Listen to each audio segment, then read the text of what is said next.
しまった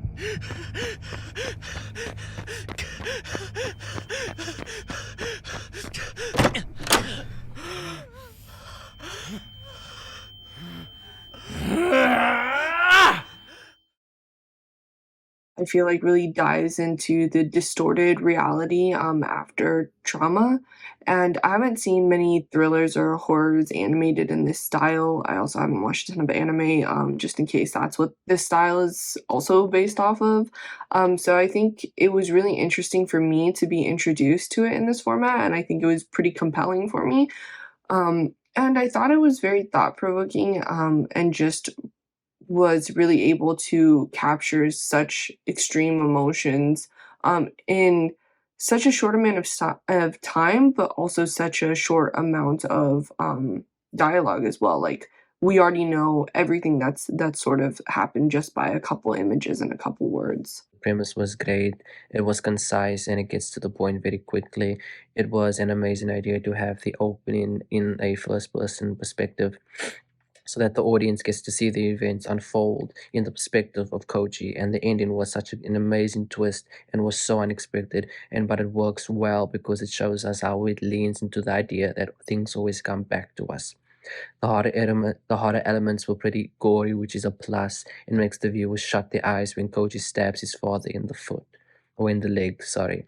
I love how the animation is very reminiscent to Studio Ghibli, and there's a great undertone of Kill Bill with the way the animation is played out, especially with the scene in Kill Bill where we are introduced to the origin of Orenishi. I think stylistically, it I think this style drew a lot from anime and that kind of feel. I think it does a really interesting job looking at, um, you know, grief and coping with grief and how that distorts one's reality. I think it does a really great job of presenting it in this medium.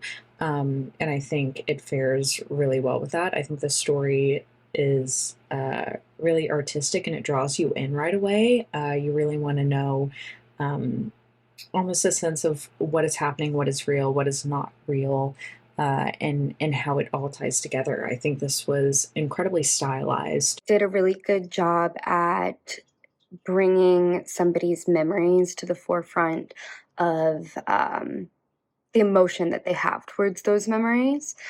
So you could see the story in the form of images, and some specific images that stuck out to me would be there was a really cool POV shots as the protagonist is walking through the deserted streets, and you could kind of feel the loneliness and emptiness in that.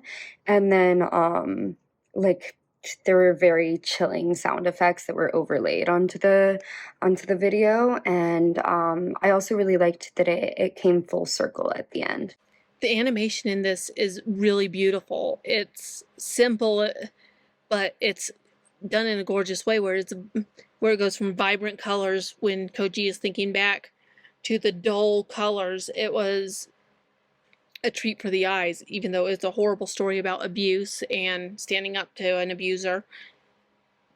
This was a very beautiful story to watch. The score helped more where I don't think they would have actually needed the dialogue. It helped.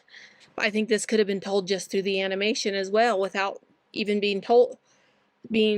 having any spoken words. It would have worked as a silent film. I feel like throughout the short, they have some good moments that could be developed into a feature movie, especially the use of video cut when there's a flip between the reality and the dreaming scenes. It helped build the tension of the story, and it helped intense the whole thing within 3 minutes of the short. Apart from that, the use of music in the background helps make the themes and the emotions of the short film elevated and better felt by the audiences.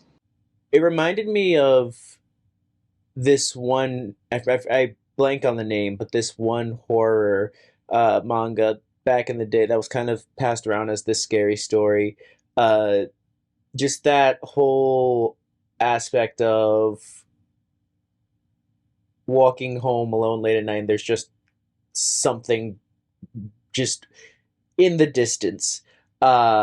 The animation kind of reminded me a lot of that. Speaking of the animation, I really enjoyed the mesh between the 2D and 3D elements. I think it was very creative and it looked really nice together. Uh, and I found it very interesting how everything wrapped itself into a neat little bow with everything ending in a time loop, essentially, where this character is forever doomed to repeat this cycle